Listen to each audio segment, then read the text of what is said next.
वामन अवतार में भगवान विष्णु ने राजा बलि से 3 पग धरती दान में मांगी। बलि के संकल्प लेते ही विष्णु जी अपने विराट रूप में खड़े हो गए और उन्होंने अपना पहला पग उठाया। पग उठाते ही उनके बाएं अंगूठे का नाखून गोमुख पर्वत की चट्टान से टकरा गया। उस नाखून से एक तरल पदार्थ निकला जिसे ब्रह्मा जी ने अपने कमंडल में भर दिया।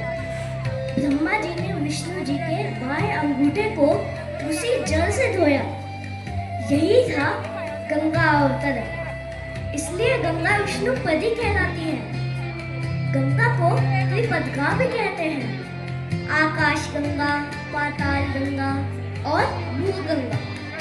भागीरथ के आह्वान पर मेरु पर्वत पर उतरी माँ गंगा की 7 शाखाएं हुई जो सप्त सिंधु कहलाती है।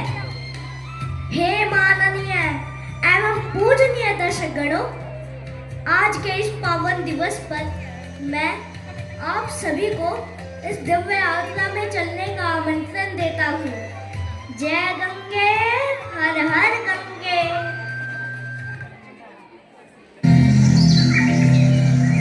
ओम ब्रह्मदेवाय नमः। ओम ब्रह्मदेवाय नमः। ओम ब्रह्मदेवाय नमः। आंखें क्यों तीरथ, बताओ क्या बलिदान चाहते हो? प्रभु, मैं अपने पर्वतों के कल्याण के लिए देवी गंगा माँ को स्वर्गलोक से पृथ्वीलोक पर बुलाना चाहता हूँ। तथास्तु।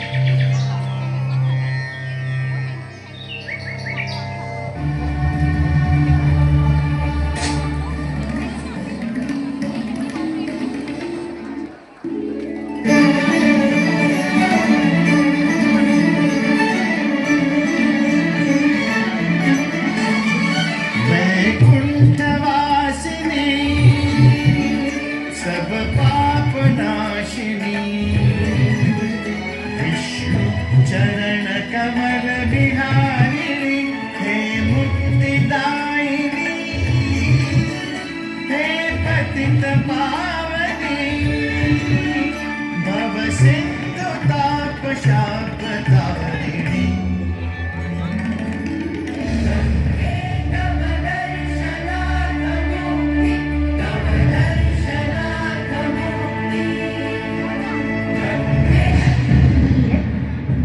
शक्तिशाली आधार के मैं देवलोक से पृथ्वीलोक पर आई तो मेरे वेग और प्रभाव को सहन करना पृथ्वीलोक के लिए असंभव होगा पुत्र। तब ब्रह्मा जी जानते थे कि इस समस्या का समाधान सिर्फ देवों के देव महादेव के पास ही है। तब उन्होंने भगीरथ को कहा कि आप भगवान शिव की तपस्या करें। तब उन्होंने सालों भोलेनाथ की तपस्या की और भगवान शिव प्रसन्न हुए। उन्होंने कहा कि वो अपनी जटाओं में गंगा को धारण करेंगे। उनकी जटाओं की गहराई गंगा के वेग को शांत कर देंगी। भगवान शिव ने अपनी जटाओं में गंगा को रोका, वेग थमा, प्रलय रुक गया और करुणा ने मार पाया। भगवान शिव की जटाओं से गंगा 7 धाराओं में बही, धीरे, शीतल और पावन।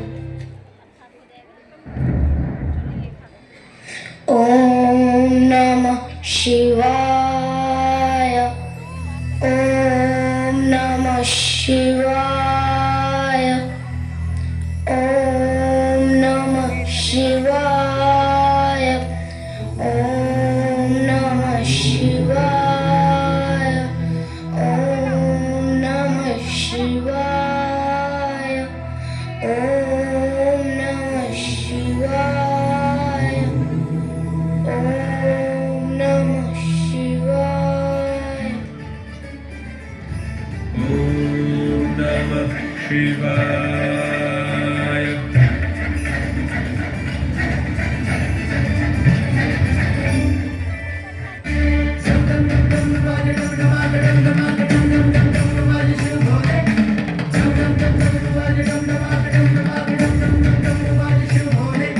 शिव शंकर प्रलयंकर भस्म तन रहाए, तांडव में लीन हुए सहमी सब दिशाएं, शिव शंकर प्रलयंकर भस्म तन रमाए।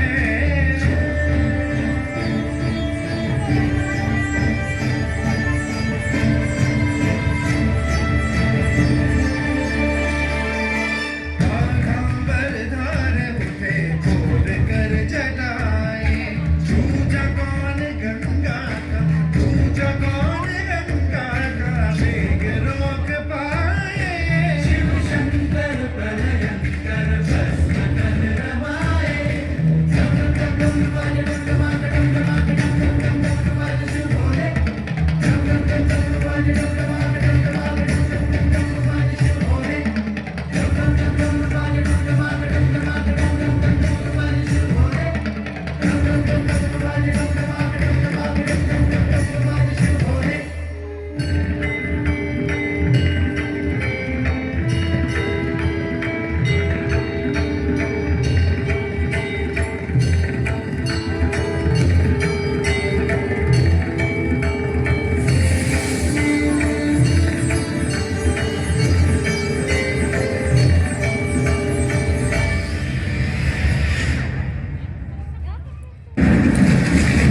हे महादेव, मैं बरसों से मुक्त रही हूँ। मुझ पर इस प्रकार का कोई बंधन नहीं था। कृपया मुझे क्षमा कीजिए। हे देवी गंगे, आपको क्षमा याचना की कोई आवश्यकता नहीं। आप इतनी महान, इतनी विशाल हैं कि आपका स्थान केवल शिव के मस्तक पर ही हो सकता है।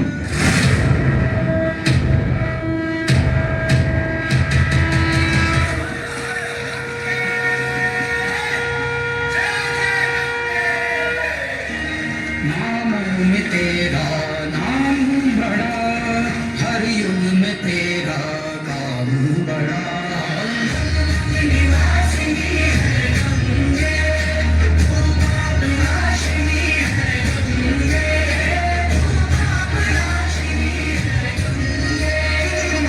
हरि के भाग नख से जन्म तेरा, गंगा का मंडल भवन है तेरा। शिव की जटा पे उतारी गई, भागीरथी तू पुकारी गई।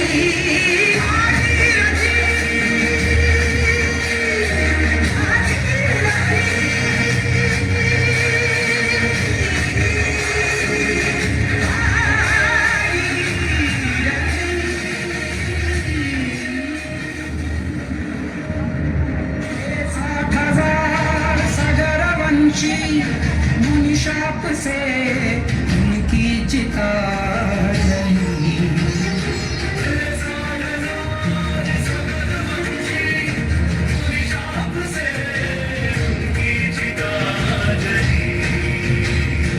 उनका तूने उद्धार किया, उनका तूने उद्धार किया। तेरे दारा ने उनको मोक्ष दिया।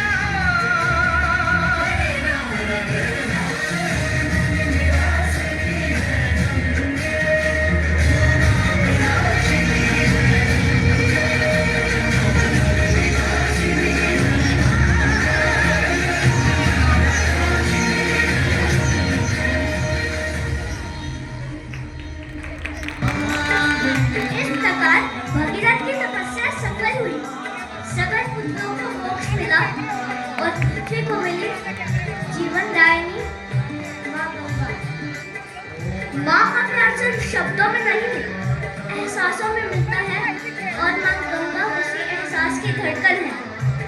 यही है गंगा अवतरण, जहाँ तप, त्याग और संतुलन तीनों ने मिलकर सृष्टि का कल्याण किया। तभी तो सब कहते हैं